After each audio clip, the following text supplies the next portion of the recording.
And welcome back to this afternoon session, those of you who are online. And just to remind you that you can send your questions in, those of us who are joining us from online.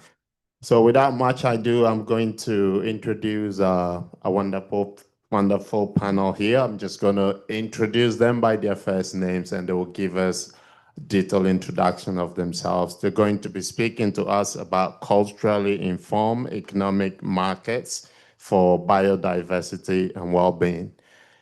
So to start, on my immediate left,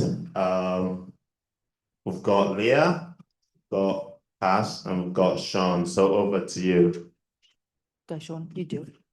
Hi everyone, my name's Sean Appo. I'm just going to give a group acknowledgement of country since I'm the one who lives here.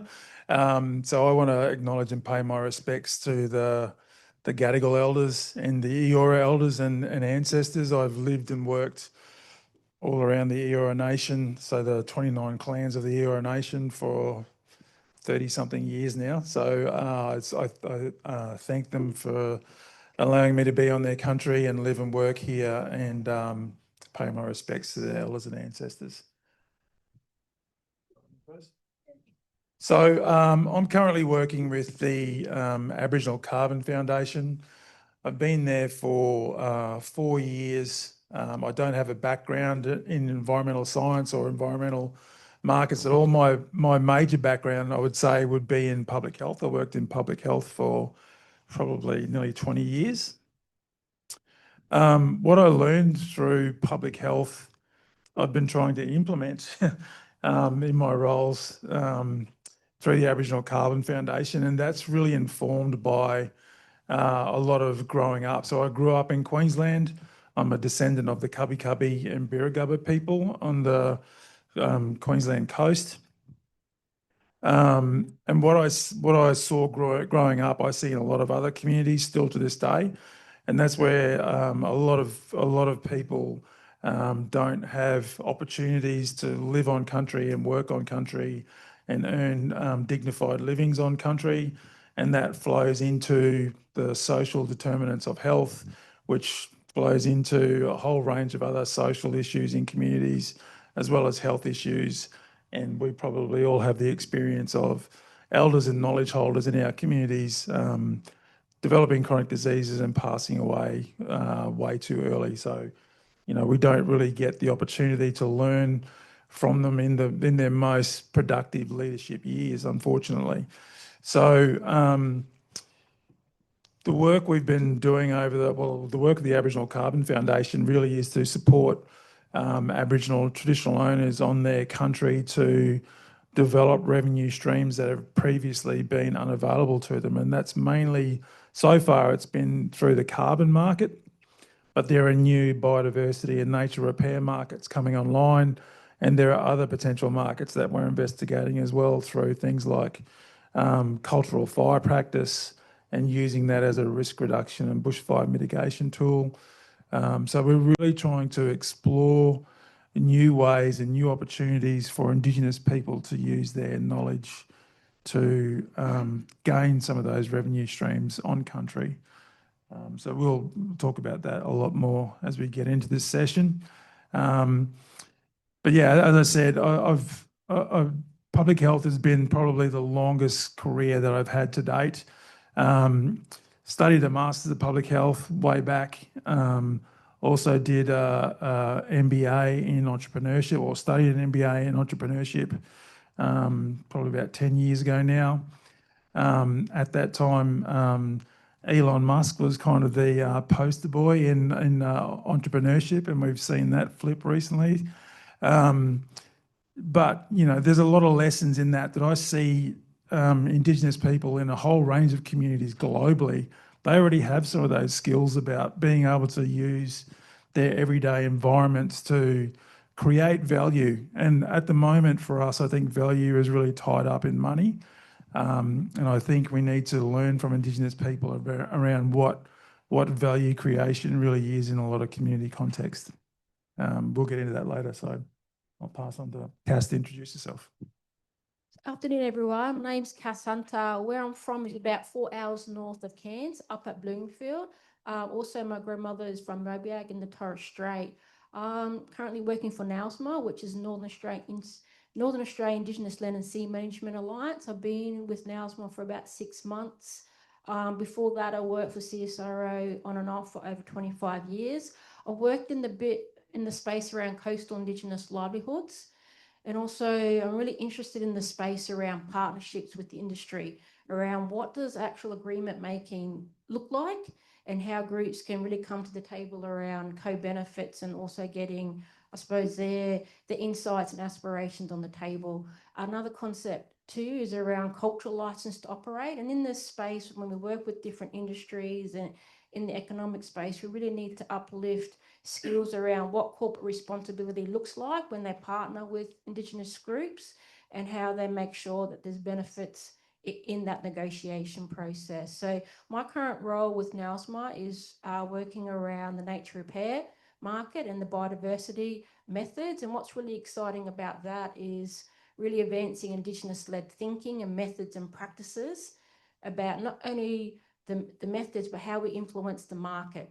And I think what I've learned along my research journey is that science can take you so far, but we need to also understand where enterprise and development sits within that space. So that's what I'm really excited about, this opportunity to really see Indigenous leadership at the forefront of, I would say, the market, but also opportunities that can come in different spaces. Just one last point. I do really think environmental-based business is a growing space. So nature-based repair and biodiversity is one component. There's so many different angles around the circular economy. There is work around aquaculture, restoration. So I think, we have to keep our eye on the whole landscape of where environmental-based markets exist and how we expand that to make sure also that we're at the forefront of influencing so many different components to see a market and people flourish in that space. That's a little bit about me, and we'll get to delving into a few aspects around how we build it in the right way, but thanks. Hi, everybody. My name is Leah Talbot. I'm a Kukuyalanji descendant, the same as Cass. So I come from the same area, Bloomfield River region, just north of Cairns. That was my grandmother's country.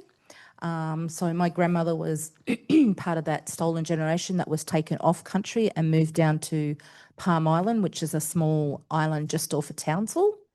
And then from there, they got removed again and taken down to Warrabinda, just outside of Rockhampton. I think over the years, the family kept very much together and kept stories alive from country and about our connections to not only family but also country, and they moved inland then to Mackay. So I was born and bred in Mackay, but we maintained lots of visits back to country all throughout my childhood and as I got older, just to, I guess, maintain connection to family groups that we had up there and also to country as well. I'm also an environmental scientist, went off to uni down in Brisbane to do my undergrad in environmental science, and then I moved back to Cairns to be close to country. So I really wanted to focus on working with our own mobs, particularly in the land and sea space. And having done that for the last 30 odd years, I went on to do my master's and then a PhD in Indigenous governance, focusing on land and sea management. I, like Cass, work at NAILSMA as well, the Northern Australia Indigenous Land and Sea Management Alliance. I've been there a few years now. Prior to that, I was working with the Great Barrier Reef Foundation on the reef country. And then I've also done a lot of work with our mob in the wet tropics, our rainforest Aboriginal peoples. So the focus of my work has been, I guess, primarily in research, but also with our community groups. Sean touched about groups that are still living back on country, working with them to improve, help us develop our own livelihoods and look at economic ways forward, but also to reposition ourselves when it comes to research that's happening in our country, both in rainforest and in reef. My role at NAILSMA is a research manager. I'm looking at we are currently developing a national Indigenous environmental research network right across Australia. It's called NERN. That's designed to be able to support our community groups on the ground to prioritise what their research aspirations are. We've encountered for many, many years research coming to us and to our communities in a very straightforward manner where it's about what researchers, institutions and governments require. And it's been very hard to navigate and to change that conversation around to what our communities need and want and desire. So now our work is primarily based on looking nationally and supporting our groups across country to turn that table around and to start the conversation from our perspective about what the design is, what the research looks like, what our methodologies are, what our worldviews are, what our standpoint is, and really position ourselves at the heart of the research that delivers what we need on country, as opposed to what others require when they come onto our country and work with us.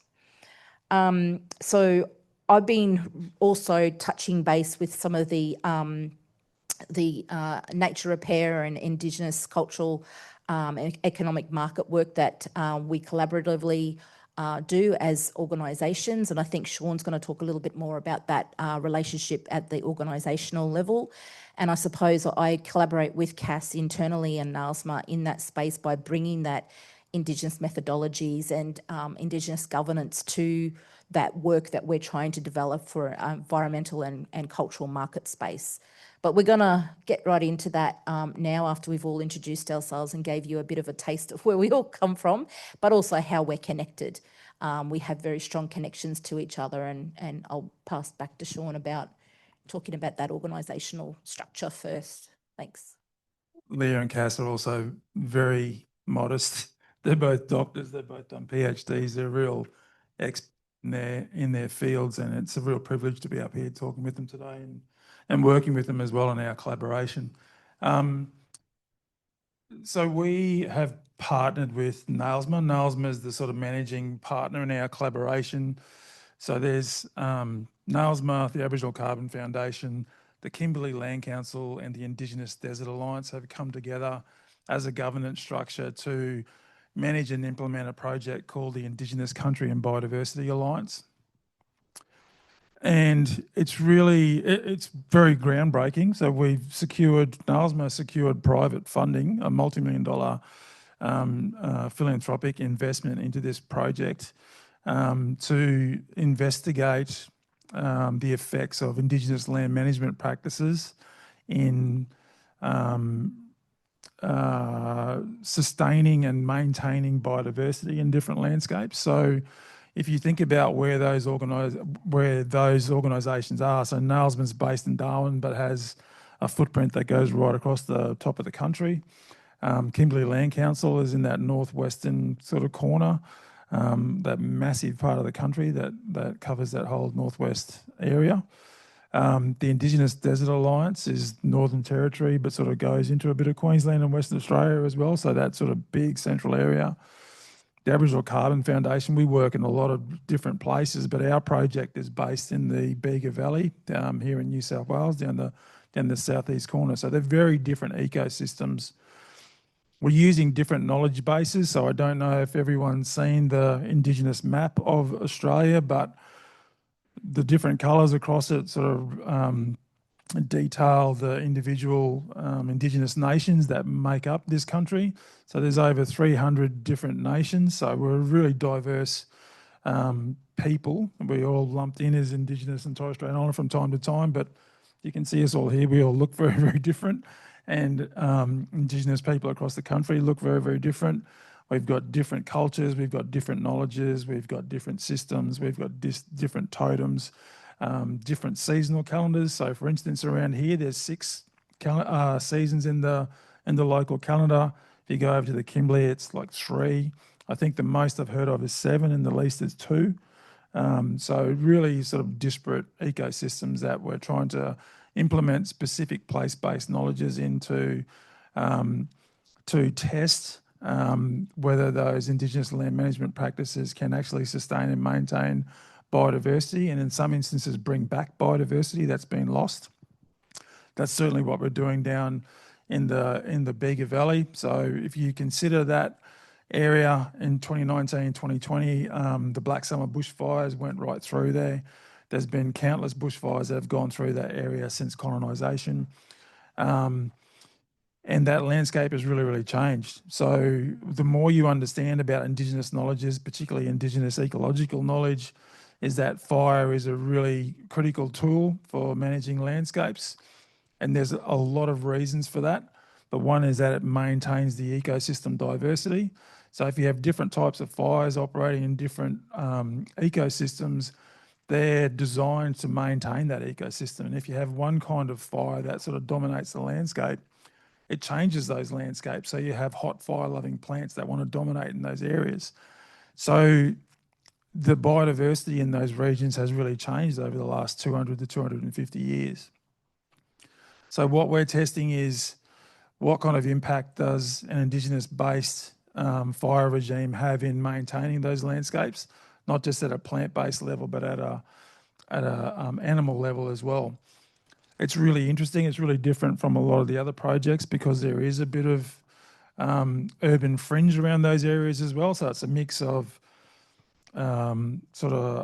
tourism centres. So if you look at Tathra and Merimbula, they're both tourism centres. Then you go to Bega, it's more farming, particularly dairy. There's a big cheese factory there that some of you may have heard of. Then you go down to Eden and it's more, Eden's an old whaling station, but it's also a big timber area. So there's lots of different impacts and lots of different considerations that need to be taken into account when it comes to implementing a biodiversity project that's regional based but has all those different contexts to consider.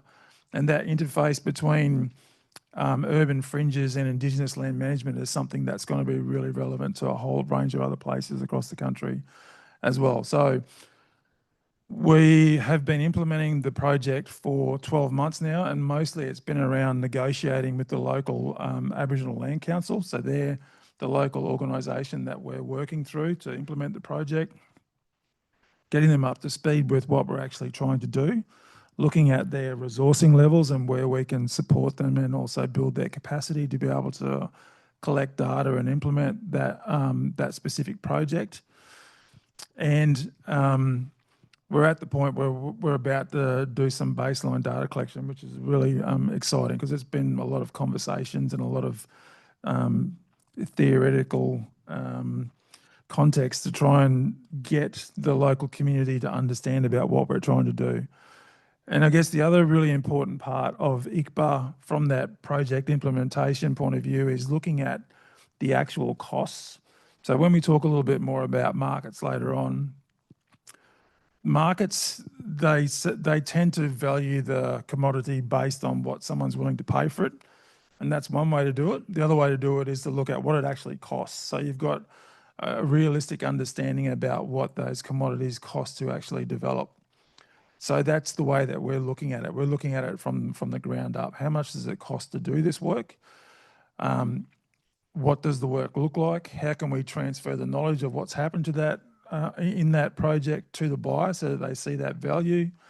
And then how does that commodity, when it gets to the market, like what happens to it afterwards? That's what, you know, we can put a lot of resources into developing a particular commodity, but we have to be cognizant that the market has got someone in the marketplace is going to have to pay for it, and we have to make sure that it's costed reasonably so that we can actually sell it.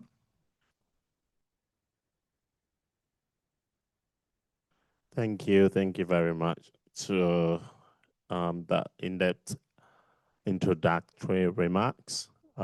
Quite interesting work there. So I guess what we'll do a bit is just ask questions and allow the panelists to answer those questions. So I'll kick us off with the first question. What does Indigenous leadership look like in culturally informed environmental markets?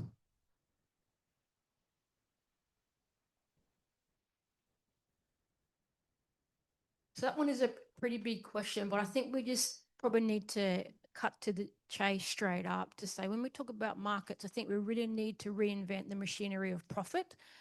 Well, so straight up when you say market, you think it's all about the dollars and you're driving that forward. So we need to come into this space and actually define through our cultural learnings and our lens about how we set up the marketplace right. So let's get the machinery set up, and let's also think about where cultural leadership sits along that chain of a marketplace. Let's think about all the hats that Indigenous leaders can wear in that space.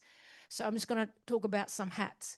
Is that we've talked a lot today about we're going for the big hats. We're going for the institutes and the processes around scholars and also rangers having a key part to play in setting up a market based around biodiversity and nature. So, you know, we'll have students, we'll have a whole range of scholars, CEOs. We just know that to set up a well-established marketplace, we are understanding the system and we want to be at each part of the process. So I think that's really important. And a culturally informed is also around making sure that we're the driving force of it.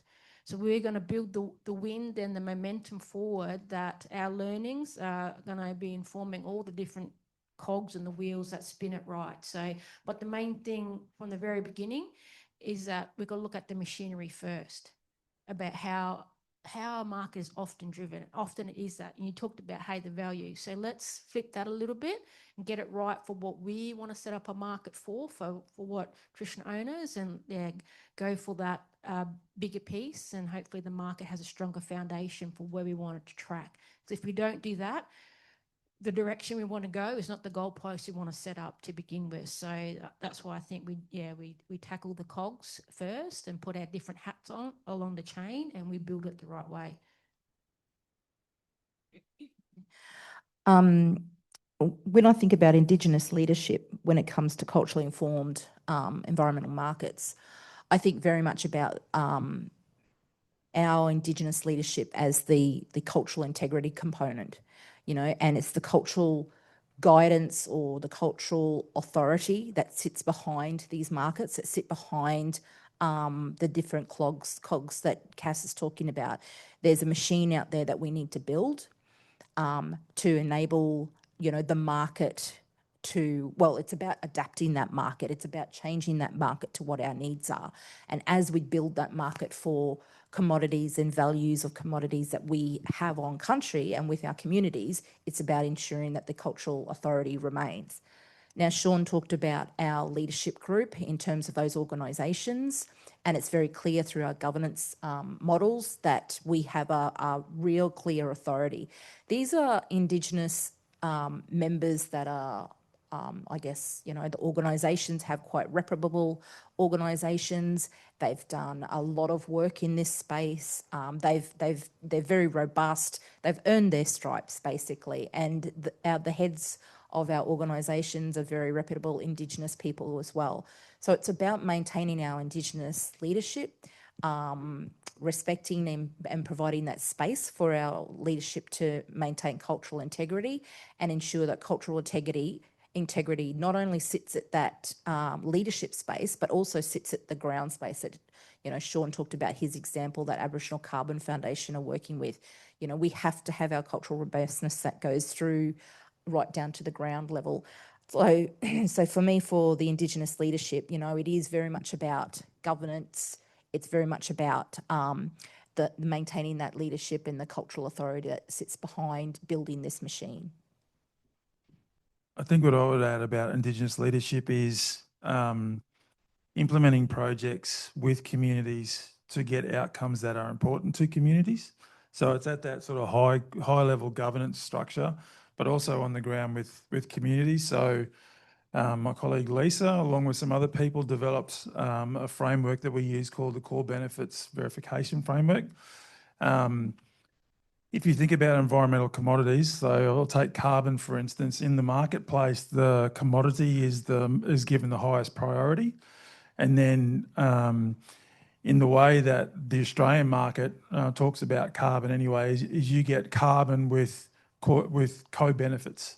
And so Indigenous outcomes are considered co-benefits in the mainstream marketplace.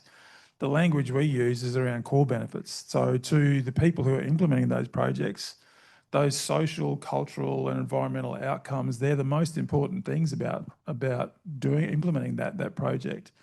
And the output of that work is the carbon or environmental commodity.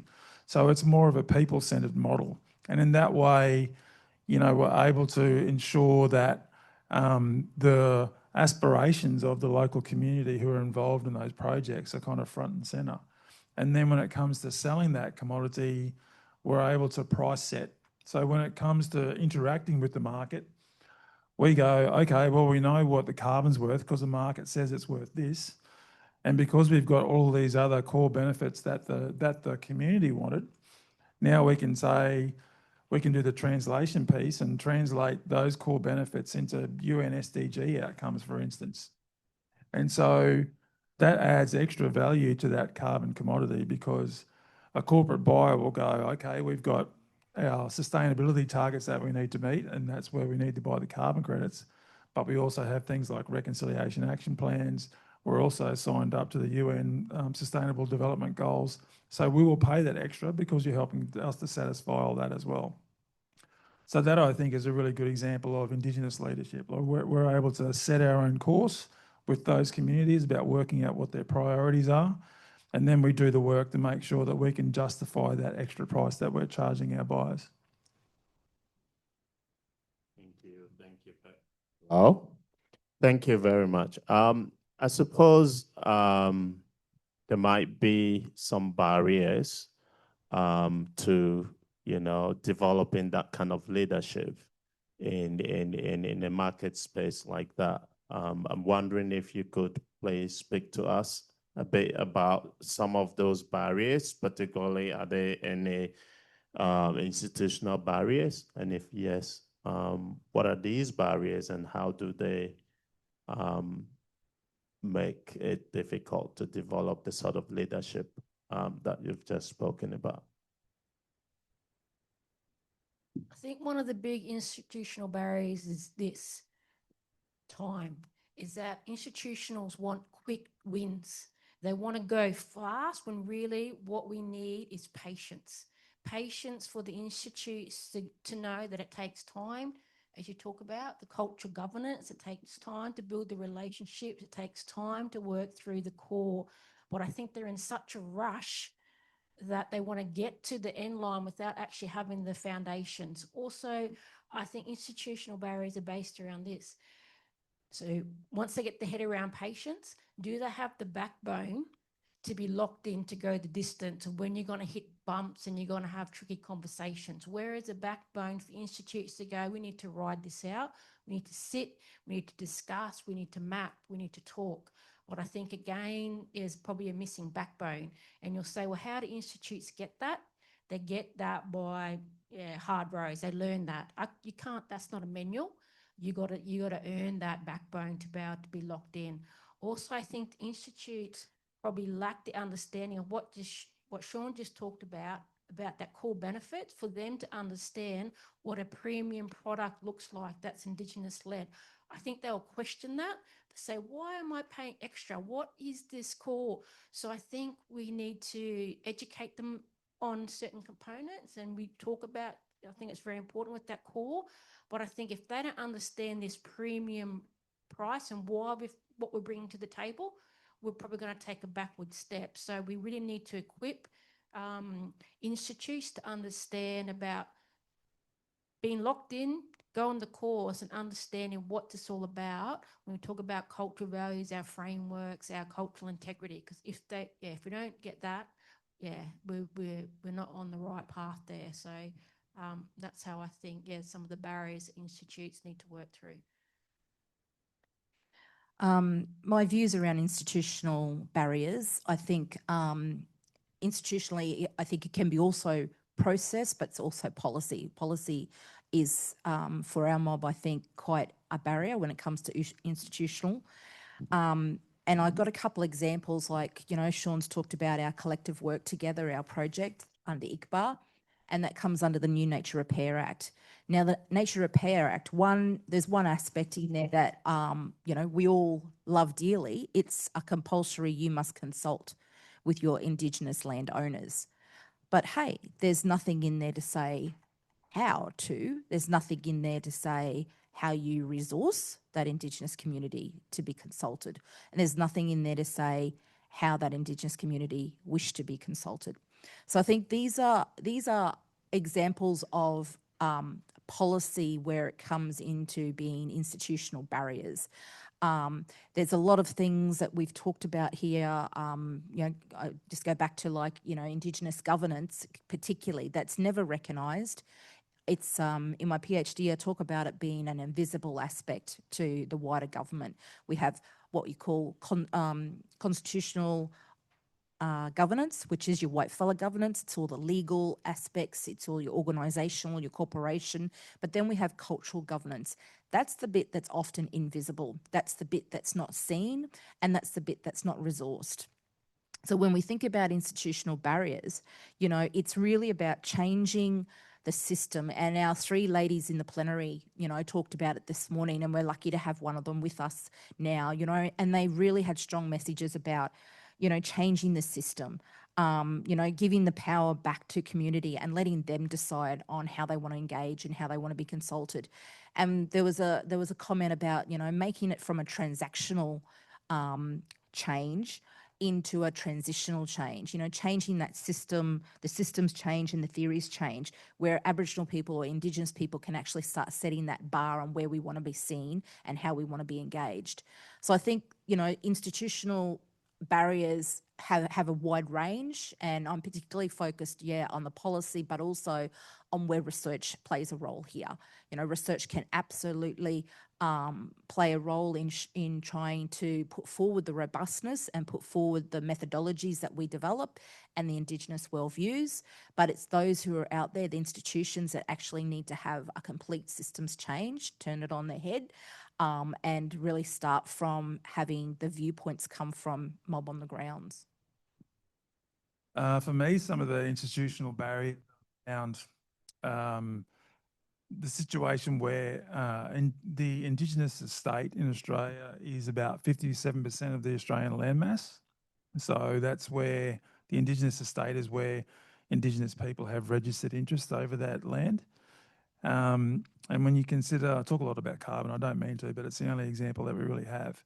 When you look at how many carbon projects Indigenous people have ownership and management of, it's around 2%. So there's a massive mismatch. There's a lot of untapped capacity in the local system. And there's some reasons for that. The carbon projects that a lot of Indigenous projects are involved in use one particular method out of more than 30 different methods for generating carbon credits. That method is based on Indigenous cultural land management practice, cultural burning. It's pretty low infrastructure, it doesn't take a lot of cost, and you can get returns on that investment yearly. So you get issued carbon credits every year. If you look at other methods, you need to have upfront investment to get those projects up and running, and it can take between 4 and 8 years to get any return on investment. And when we have been developing all of the data and putting together prospectuses for investment to build that business case, a lot of the conversations we have pretty quickly break down into institutional racism, where an extra level of risk is put on Indigenous projects with very little justification for why. And some of those are systemic policy-based barriers, where if you have native title over a tract of land, it doesn't mean that you can use that land as a asset. So Indigenous people can be land rich but cash poor. They can't, leverage that land at all to get any funding to implement a lot of projects. So when you look at the methods of a lot of carbon methodologies, they're really written for farmers. And so changing some of those systems around how the methods are written and who they're actually for, we need to show that they're willing to innovate so that we can get more Indigenous land managers into the sector. And now with the nature repair market that's coming online soon, if you've got a situation where globally 80% of global biodiversity is on protected Indigenous lands. So if that's the case in this country as well, if we have registered interest over 50% of the land mass, then we're doing a lot of heavy lifting in the biodiversity space as well. So getting investment or providing investment vehicles that can have that patient capital that can show a return on investment over 8, 10, 15 years is what we need access to. And that's going to take a lot of government backing, I would think. Like the government needs to underwrite this. And the rationale for that, we're doing a piece of research at the moment that costs the core benefits that I spoke about earlier. So that'll be looking at if you have these kinds of projects and this kind of investment into communities, what kind of impacts does that have around things like jobs, housing, kids going to school, health, social inclusion in those communities, a whole range of social determinants of health. And then what kind of cost savings is that having to government? So if they're not having to fund those social programs anymore, they're saving taxpayer dollars, and there's this sort of virtuous circle that sort of goes on in those communities to sort of create systemic change over a period of time. So all of those, we have to do all of that running around, all of that research, all of that legwork, paying for consultants to do that to gather that evidence for us, so we can add it to not just the straight business case about what kind of return on investment we will get for these projects, but we have to add to it all this extra stuff to try and get in front of governments to be able to have a conversation about can you back this from a financial perspective. Thank you for that. I'd like to follow up still on the barriers and find out if there are any capacity and cultural barriers too. And if there are, could you please speak to those? I'll just talk quickly on the cultural stuff. So some of the cultural stuff with some of the communities we work with, like they have data sovereignty over the impacts that flow from their projects, and it's up to them whether they want to share it or not. Again, through the core benefits verification framework, the way that those verifications are actually done, it's by taking Indigenous rangers from one project to go and do the verification on the other project's country with the rangers who work there. And it's really up to them about how they want to share that knowledge, whether they want to share that knowledge after it's been collected. They have control over that data all the way through that sort of value chain. And if they don't want to share it, that's it. So that can be one of the cultural barriers. I haven't really seen a project exercise that right yet. They're more than happy to share. There might be some things that they'll say, no, that's for our community only, and even certain people within that community can access it. But that's that's one cultural barrier that should exist because it's their information. But I haven't really seen it put into practice yet. Yeah, I'll just the cultural barriers and then the capacity. I think potentially sometimes with the cultural barriers is that there is a high pressure and expectation to have cultural visibility that is based around matching culture up with the balance sheet. So it's saying express your culture and put values and dollars on what that means. So you're actually filtering it through a balance sheet where we should, from the very beginning, define cultural importance to us with our own fabric, whatever that is. So the fabric can be around, cultural connections, cultural indicators, all the different layers that groups. But at the end of the day, as Sean was saying, it's up to groups to set that fabric for what it is. And there's going to be diversity and what it looks like. And there is no one set balance sheet of where we put it on the ledger.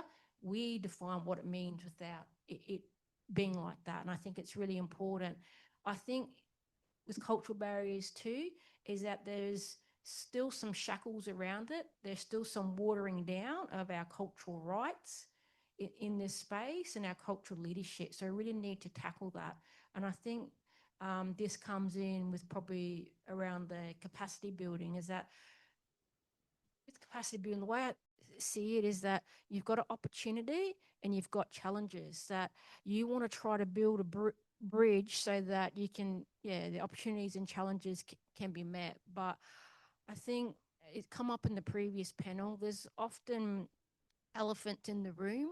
An elephant in the room is this, is that not everyone wants to see Indigenous groups, corporations get to the other side of opportunities. There is actually a big park break effect that groups have to try to, break through before they can even start to tackle the challenges and the capacity building. So I think we just need to acknowledge that straight up about what it takes to actually push through, because if we don't, I think, we're not getting the true, the power and the true win to actually get us to the other side of the opportunity. So I also think with capacity building, there's a lot of layers to it. Like we could spend the whole day about breaking down the foundations to build it right, but I think we need to go back to capacity building around how to make sure we got access to country, the right jobs and aspirations and visions. But I think, build capacity around the foundations and what our compass is going forward. But I think we do need to acknowledge that it's not a straightforward space and what it takes to actually remove that park break so that we can push through what some of the capacity barriers are, and also from a cultural perspective as well. I might just add a little bit on around capacity and the cultural barriers. I see some of the barriers include, like where colonisation has had huge effects, and we all know that, and we all understand, the impacts and legacies from colonisation that have occurred. But it was also mentioned this morning in the panel plenary discussion around the dismantling and removal of Indigenous knowledge. Indigenous knowledge is core here. It's core to our communities and core to our country. And I've been in so many discussions where people say, if we take this piece of Indigenous knowledge and we put it over here, it's going to be it's going to help us solve this question and this question and this issue. And it's like you can't take a piece of me or a piece of you out of you and put it somewhere else. Like that Indigenous knowledge and Indigenous knowledge system belongs on country and within people. And it's been hacked at, it's been cut down, it's been dismantled was one of the words used this morning. And it's been a real shame, but deep inside it's still there. And I think, that's been one of the big barriers, is getting people to understand that it's a holistic system. You can't cut pieces out, component and conceptualize it that way. The other one that you always hear about, I think, is language. Again, we can, you talk about different meanings and different words that are used. Biodiversity is not a word that our countrymen use when we're out on country. We can't go out talking about, how we're going to culturally inform these economic markets for biodiversity. Like, what the hell does that mean? So, yeah, don't worry, I had notes I had to write down. But anyway, it's about breaking that complete language down. So you have equal discussions about what this means. What does it mean to you? What does it mean to me, before we can even get past that? Capacity, it's exactly like what Cass is saying, but I think it's a two-way capacity street. Those others, and I say others because it could be researchers, governments, institutions, whoever, the others that come onto our country, there has a lot of capability and capacity building they need to do, to stay safe on our country, and two, to understand protocols while they're with our communities. But there is a lot of capacity building that our mob need to, understand these big words like biodiversity and markets. And, we're so glad that we've got Brother Sean here, knows all about that economic market stuff. So, it's about sharing that knowledge and sharing our language so we get to a point where we're understanding each other. And I think if you don't take those kind of steps, these barriers, these capacity barriers and cultural barriers, that we speak of, they remain walls and elephants in the rooms, or walls between us. I guess the last thing I would add around capacity building, the barriers around that, is that for the last 250 years, our knowledges and our ways of knowing and being haven't been valued. And so in some places, like you say, those knowledge structures have been fragmented, and a lot of work has to be done to put them back together again. But the sort of interface between Western knowledges and Indigenous knowledges is a big capacity barrier. And I think the first thing is to have them valued and valued properly, and then to just let us show our own individual community leadership so that we can implement our own capacity building systems that reinvigorates and revalues that knowledge so that we can pass it on through our own structures and make sure the right people are getting taught in the right way so that they can keep that knowledge going. Thank you. Thank you very much. We've got a question online, and I'll just read that question. We'll take that and perhaps come back to those of us in the room for any questions that you might have.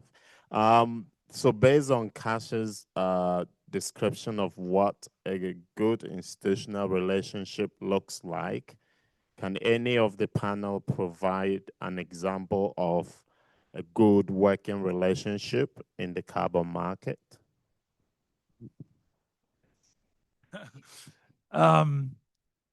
We have been working with an insurance company called IAG for the last few years. So they've got a few big brands under their umbrella. NRMA is one of their brands. We're at the start of a new agreement with them. So we've done 3 years in a partnership with them, and we're just starting in our 4th year now. The first 3 years,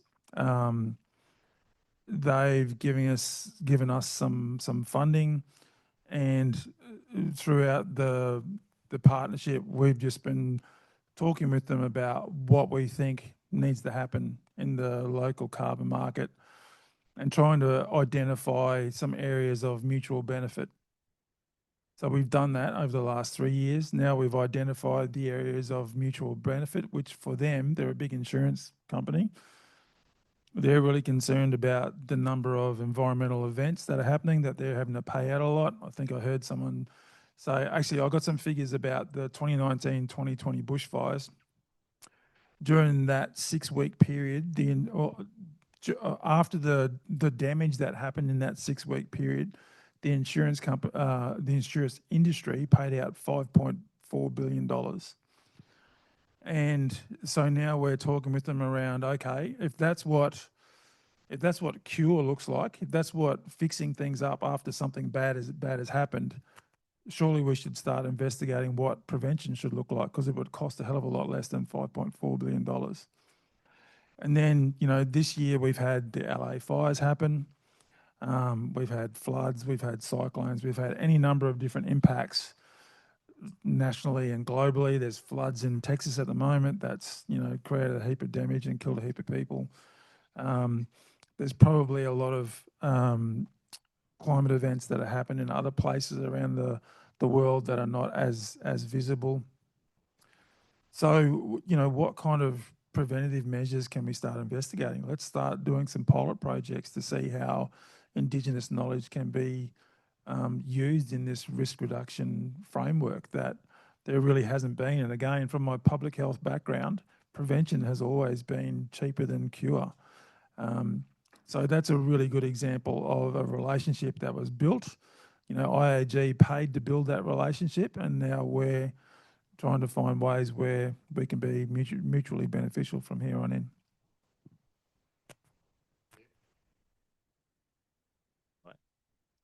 Okay, thank you very much, Sean.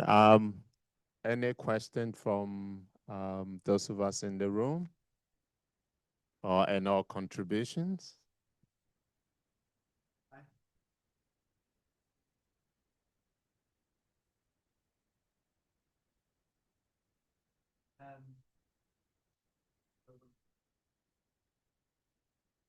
What about the indicators used for biodiversity?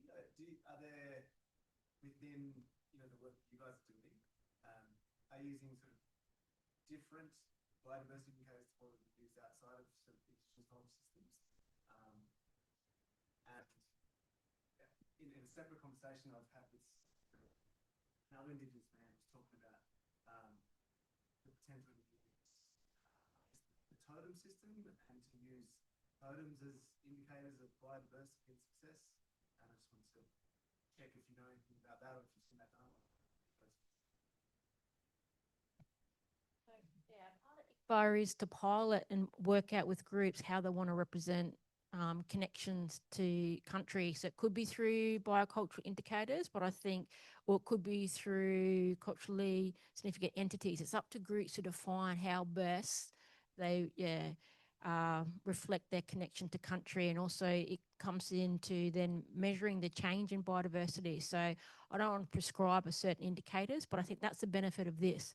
By this alliance and pilots in different areas is that we're going to get diversity in approaches, and people are going to say, but you can't get diversity. That's diversity is good because we're going to have differences in how we value and reflect that connection to country. So let's just go through the process around what groups how they reflect it through indicators or some other process, because in a biocultural landscape there's so many different ways that groups can reflect their connection to country. So I think this is what the learning is going to come out of this, and each group has got their own power to shape how they want to do that. So this is for me a watching space, and it's also sitting with groups for it to be a self-determined space. So they'll set their own agenda for that. So good question around what, and I think we'll get a lot of questions around that moving forward, around how you're going to measure the change from a biocultural lens. So groups will set that path. I don't know if you want to add anything. Yeah, I think we're doing both things. So in some places where the totem systems are really strong, that'll be the local community basis for doing things. And then there'll need to be a translation piece so that you can have those outcomes that are driven through that totem system be able to articulate with what your buyers want. So there's, global frameworks like TNFD and all those kinds of, plus I was on a call with DQ yesterday. So that all of that background work around what the different methods are looking like and what the different outcomes from the methods are going to look like are still flowing through that government system. So we don't quite know what we're actually looking for yet. Some of the questions we're having is, how does the biodiversity certificate that we'll do down in Bega compare with what NAILSMA do, with what the other partners in ICBA do? As opposed, and so I don't think we're at any point going to be comparing apples and apples. They're going to be very, very different. We don't quite know how to value that at this point because there's no benchmark at this point. So I think there's a lot of unanswered questions, but our job is to do that translation piece between what the local community wants to see from a biodiversity change point of view and what the buyers will want, so that they can report on their KPIs that they need to for local and global systems. I'll just quickly add, Tom, thanks for the question. The totemic stuff, I hear a lot about it coming through the culturally significant entities work. So that's emerging as a really huge body of work now, and even in terms of influencing policy makers and policy decision makers about, looking at legislation that refers to culturally significant entities as identified by traditional owners on country, as opposed to something that's developed down in Canberra and applied elsewhere. In terms of the monitoring of indicators, I just wanted to quickly identify a piece of work that we've done in the reef space in Great Barrier Reef, where we had to develop a framework for identifying and monitoring biophysical indicators, and they needed to be quite scientifically robust. And when we got together as traditional owners, we said, no, we don't want to just do biophysical, we wanted to look at cultural. So we looked at this biocultural framework. It actually came out to be a biocultural and wellbeing framework, and it had quite a mixture of biophysical attributes, but also a lot of our cultural attributes. And some examples included like how much or how many times do community members get to access country? How long do you spend on country? When you're on country, what's the conversation? It's not about, oh yeah, back in the Brisbane city, we talked about, it while you're on country tends to be the knowledge sharing and the drawing the kids together and, the sharing of information, reminiscing, passing on particular information. So we looked at it as a way of monitoring and reporting on how information is shared, developed and maintained. So it was more of a biocultural matrix framework, which the managers of Great Barrier Reef they still have no idea how to implement that, but we're implementing it in a number of communities up and down the coastline. So, you know, it helps people to monitor their country and what's important to them. Thank you. Yes. Thank you very much for that generosity. Yes, please. Yep. Yeah.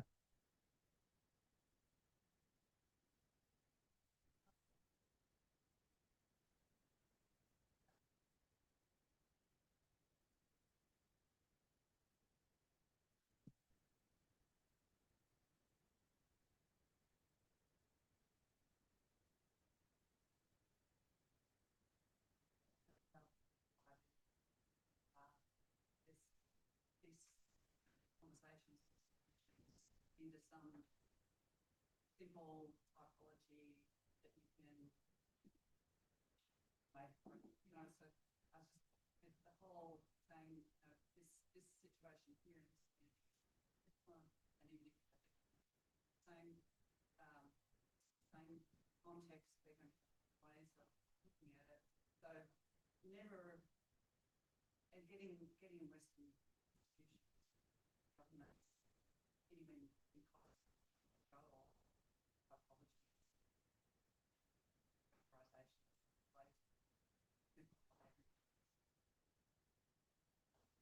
but just saying it out loud over and over again, is that something that you find yourself in? Yeah. So, yeah, this morning in that panel, I think what it picks up is that we need to tell the story of connections, and hopefully the industry understand that the story is better than a quantified number. It's actually the context of where it sits. If they understand that it's okay to have differences and we're working in this landscape, hopefully we can get into their heads that it's better to know the narrative and the roots and the connections than just a number on a piece of paper. That's a big change in it, but I feel as though some will potentially go on that journey of knowing of the deep connections and the narrative that sits behind it.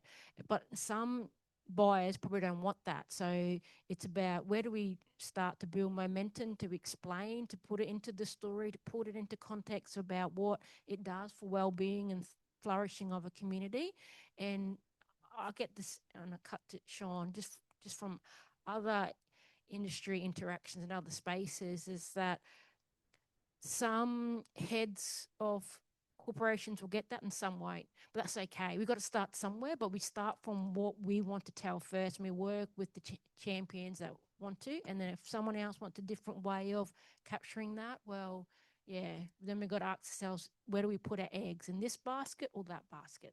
So, but I think it's an important one. I think you asked an important question around what buyers want to see and how it is packaged. But can we ever go of packaging the way that we want and asking them to see it from this? And they might turn their heads around and go, okay, now that you explained it, that's how I feel the important thing is that we package it to what we want. And then they either do or don't. Well, I'll cut to Sean in terms of that learning of, yeah, is it about, do you reckon is it about packaging, how we tell the narrative and the metrics and the change piece that buyers and industries want? Is that my sense of your question about how we get that?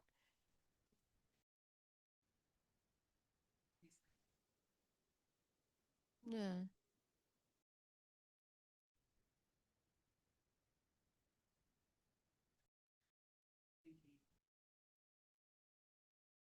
In every other aspect of life.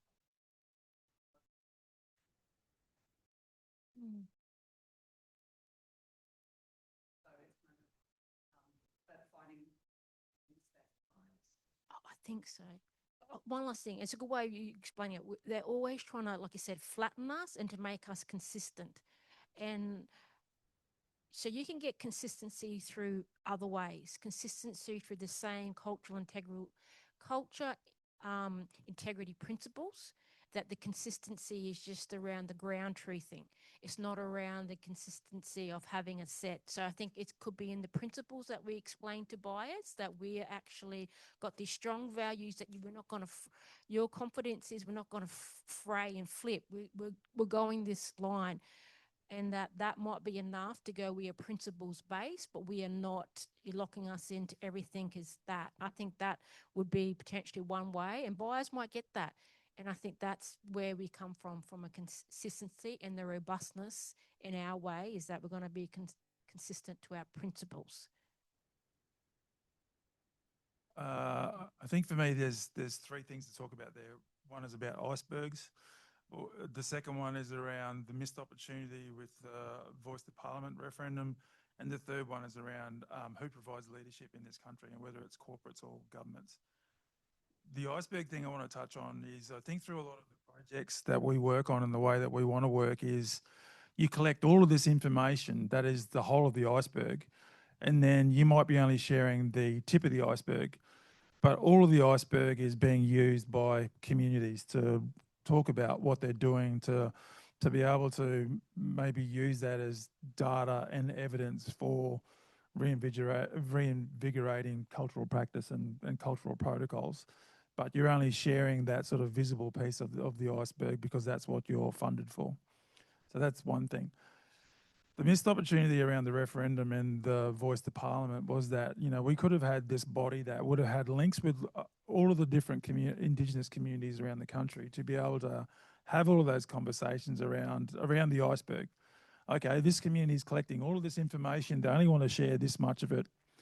We think it fits into all these different pieces of all the different ministries, or sort of across ministries, where it comes to, you know, whether it be environment, energy, the National Indigenous Advancement, I can't remember, NIAA, whoever that is, you know, what kind of outcomes are, you know, these projects achieving according to closing the gap targets, for instance. So the Voice to Parliament could have had all of those conversations and could have then fed that back to the communities in a sort of culturally appropriate way. Or if we need to have changes, you've got skills within the Voice to Parliament organisation who can go and talk with communities and say, no, we really need to be looking at these kinds of things. So that's a real missed opportunity to be able to use a translator like that to be able to get the best outcomes for everybody. The other one's around who provides leadership. You know, governments do provide leadership, but only on some things, because corporations have a really big voice as well. And sometimes corporates provide leadership. Certainly when the Voice referendum was started, you know, most corporates came out in support, and then it's kind of waxed and waned as that sort of argument went on. But there's a whole range of other things as well, like reconciliation action plans. I think they're a really underutilised tool, potential tool. At the moment, they're kind of used like scout badges. So a lot of corporates like having them because it makes them look like a really good corporate citizen. But there's not a lot in them. There's no teeth to it. There's no one's held to any account over it. And they're really doing minimal things, really. When you look at some of the profits that some of the companies that have the biggest or the sort of highest level of reconciliation action plan, if you look into them and see what they're actually doing, they're not doing a lot. So it's just a bit of a scout badge. So I think more could be done in that sort of interface between corporates and governments to tighten up some of those things. Okay, you want to be a really good corporate citizen? Okay, show us. What are you going to do? How are you going to use your power in the local marketplace to be able to actually make change, make social changes within Aboriginal communities? So those are the three answers I would have. And unfortunately, like we said, governments and corporations want to try and flatten everything because it makes it easily understandable for them. But as we also spoke about earlier in the first session, I think it was Linda who said that, you know, we live in a really complex world.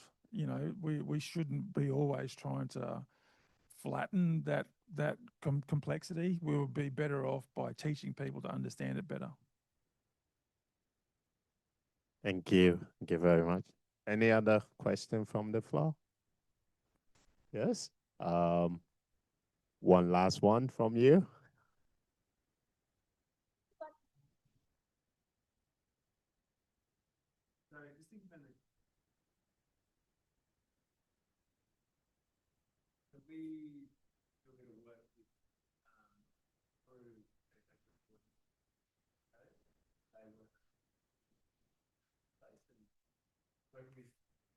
communities, primarily Wales, for them to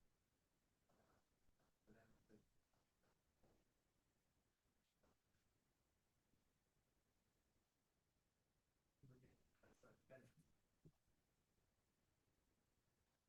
I just wanted to get how that data collection looks like.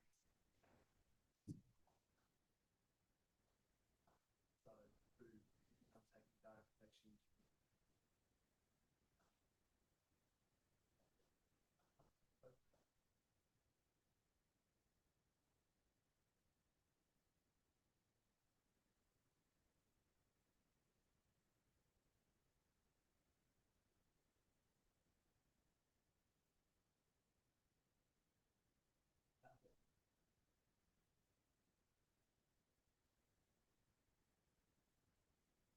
It's actually a really simple model. It's really about asking the right question in the right way to the right person, and then using external information to sort of triangulate and verify that.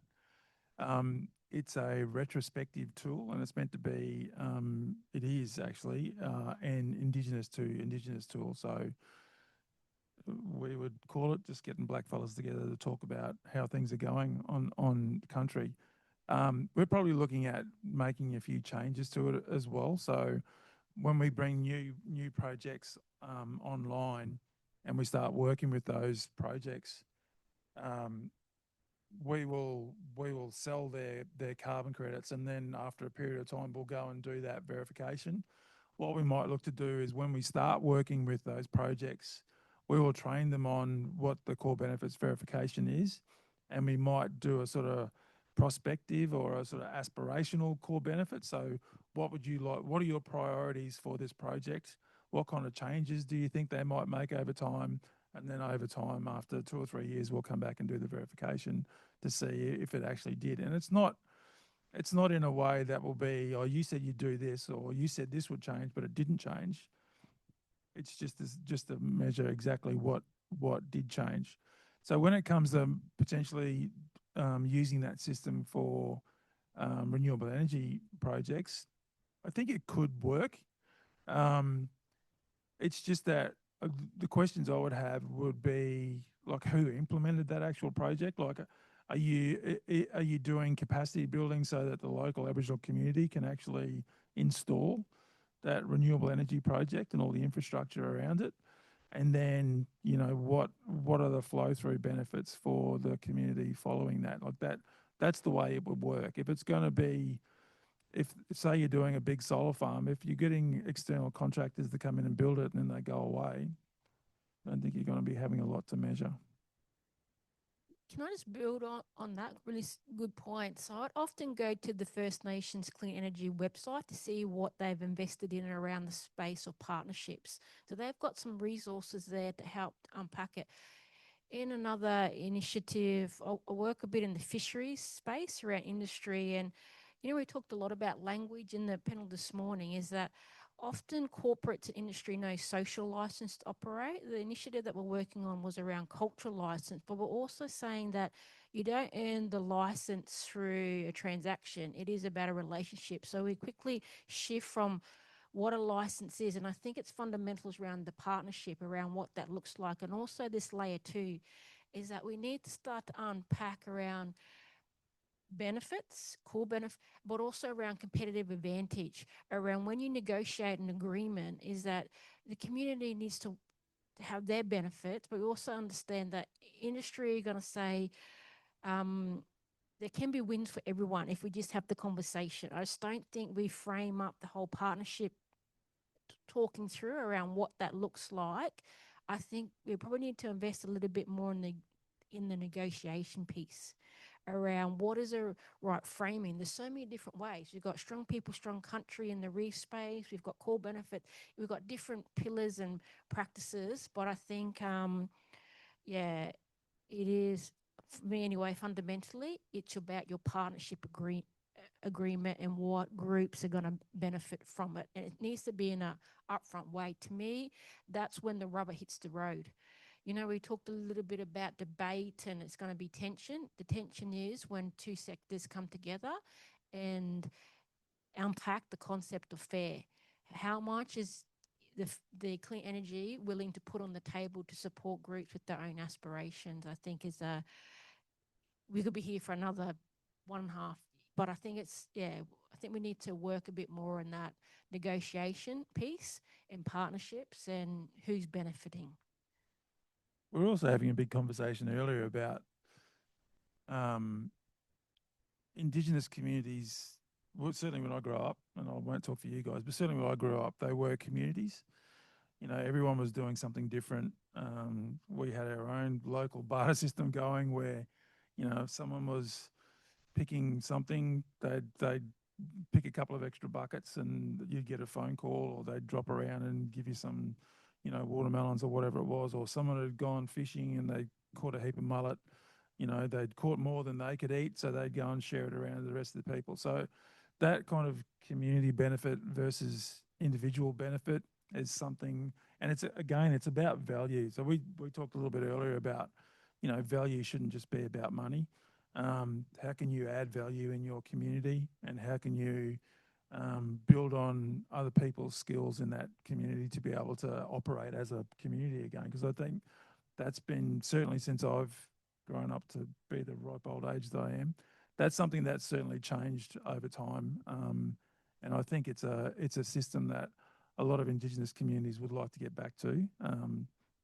But I think you know, being able to look at how does the community benefit from that renewable energy project probably might not suit the core benefits verification. It certainly bears a conversation about it, but maybe just get down a social impact model to see what's actually changed there.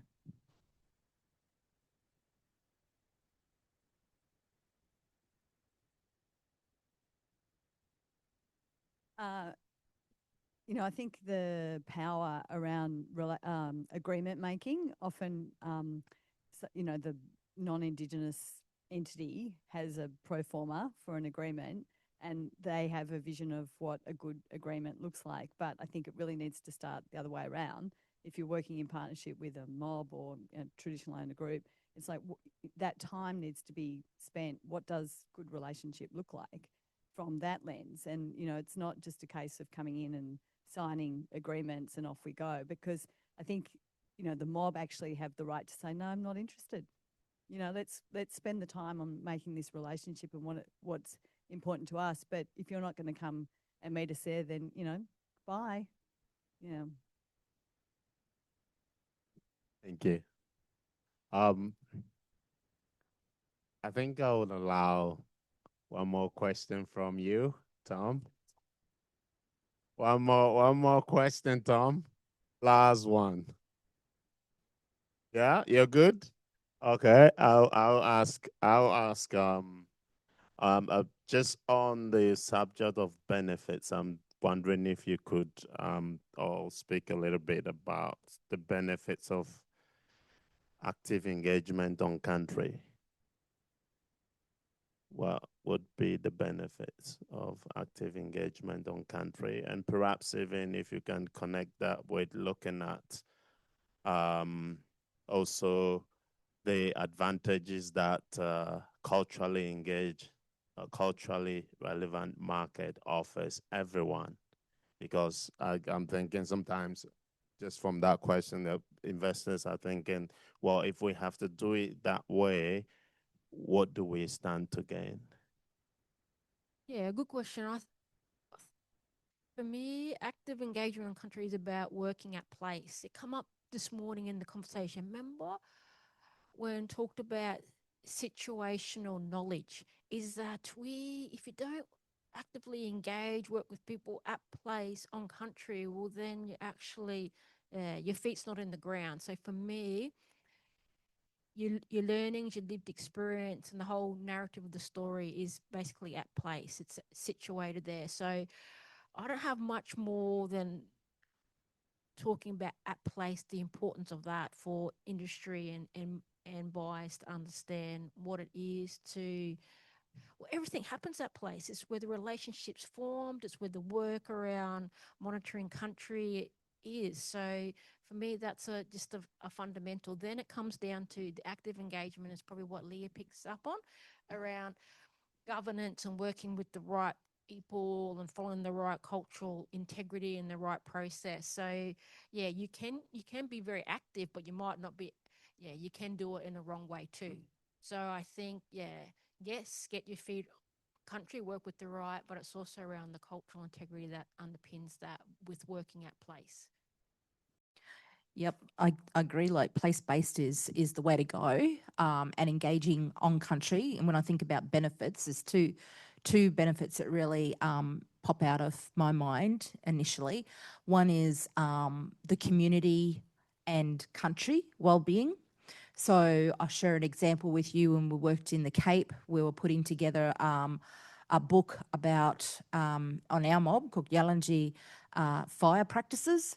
And we put together this book on, you know, different fire, like that Sean's talked about, right way fire, slow way, hot way fire. And we had one page in English, one page in Yalanji. And we actually took the elders out of the nursing home and they come down and stayed by the riverbank with us. And while they were there for about 4 or 5 days, they went through a process of purifying some of our toxic plants that we have in the rainforest. So we have these seeds, large nutted seeds that come from a particular plant. And they went through a process of cleaning them, washing them, grinding them, burning them, roasting them, grinding them, washing them, like over and over, this very intensive process that went through. And it took like 3 or 4 days. And our book was about fire, but people reverted to, well, we're here on country, we're at the river, this is where these trees grow that we need to get this particular plant from. We got the young kids climbing these bloody, 20-foot trees trying to get these nuts down, and these old people sitting there grinding, and we're trying to talk about fire. Anyway, at the end of the week, like the nurses come down to collect them, say, oh, you've all got to come back to the old people's home. But it was funny because they took their blood pressure, their blood sugar pricks, they took their blood pressure, they took all their samples before they come down, and then when they came back, and after we had this big feed of natural, it was, I don't know what they call it in English, but it was a natural product, like a bread that we ate. Everybody's indicators came back neutral. And, and so these were people that are always in the old people's home. They had been on a diet for many years on highly processed white breads and other processed foods. And they had this week down where we just had fish and the processing of this toxic plant. And I don't think it was just the eating of that plant. I think it was the process. It was a process about being on country. It was a process about going through it. It was a process of telling those young kids about it. It was the whole experience of being there. So, and country was alive. Country looked after us while we're there. It gave us fish. It gave us shade. It looked after us. So I think there's real benefit two-way here between people and country benefiting from being there in place.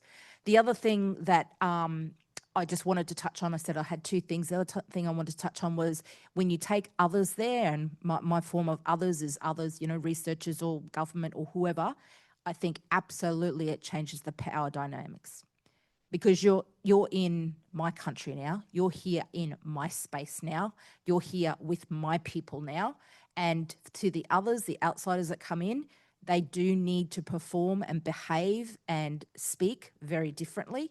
If they don't, it's very quickly nipped in the bud.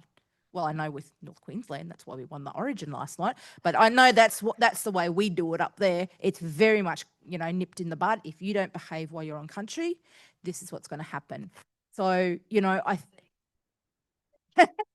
but I do think it changes the power dynamics. And for us to be place-based, there's really those benefits. There's changing the power dynamics and looking after people and country. I think another good example of active engagement on country was this week, the Northern Territory coroner handed down their findings around the Common J. Walker murder, I guess it's called now. And that was on country. That was in Yundamu, the community where that person was killed. I think that could have happened in a courtroom somewhere, Darwin, Alice Springs, somewhere like that. But they chose to do it in Yuendamu. So I think that's a really powerful symbol and a really good example of active engagement. What was the other question, sorry? The benefits. Yeah, I think getting back to what Leah was saying, I remember in my public health days, we used to always talk about healthy people, healthy country. And now I'm working in the healthy country industry, and it still rings true. Healthy country comes from healthy people. So, you know, we've been taken out of the landscape for 250 years. I think it's time to get back in the landscape and do what we were put on the planet to do, that we had been doing for 65,000 years. And just there's now a marketplace for that work. And we need to find ways to open the bandwidth of investment into the projects to make that happen. Thank you. Thank you very much. We've got about 3 minutes left. So I would just ask for your final. Now Tom's time is expired. Tom, do you want to ask your question now? All right.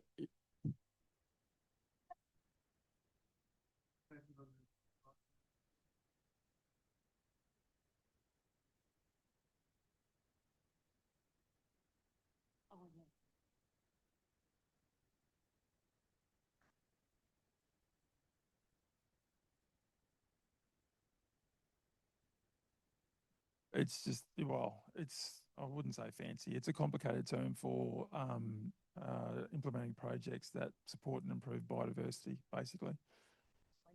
It is a new legislation act, a federal government act that passed last year.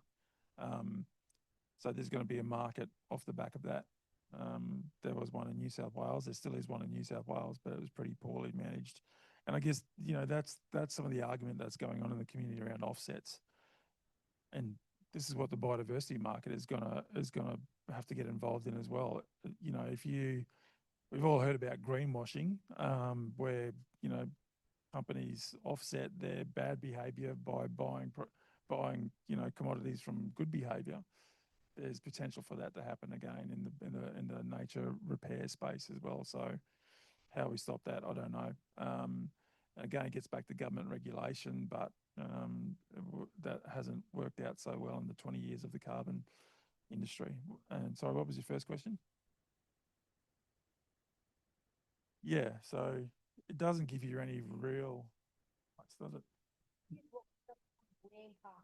You know, a big part of actually restoring country is that access to land. So native title is not the answer to get more countrymen out there doing around biodiversity. So I think people think it is all the answer, that once you get native title determination back, but it's, yes, it's right, but doesn't come with land access and, you know, sea. So sometimes your hands are tied. And so, yeah, it probably come up in that capacity barrier. I don't know when it come up, but I think that needs to be, worked through. It's not a green light to, So to give you an example, one of the projects we work with, they've got native title in Cape York. That is superseded by a pastoral lease. So they work with a couple of pastoral leaseholders who've run their cattle over that country. They, the ranger group we work with, they implement carbon projects and a range of other projects there. One of them is around savanna burning, but also on their country are a lot of small lease miners, and the small lease miners and the ranger group don't get on. So the small lease miners try to burn them out periodically. So, you know, native title is superseded by a whole range of other lease arrangements and land use agreements. Adani mine is a really good example of that, where the government can just extinguish native title. So it's just a recognition of you come from that land, really, and not much more. And I think that brings us to a close. Would you please join me in thanking our panel?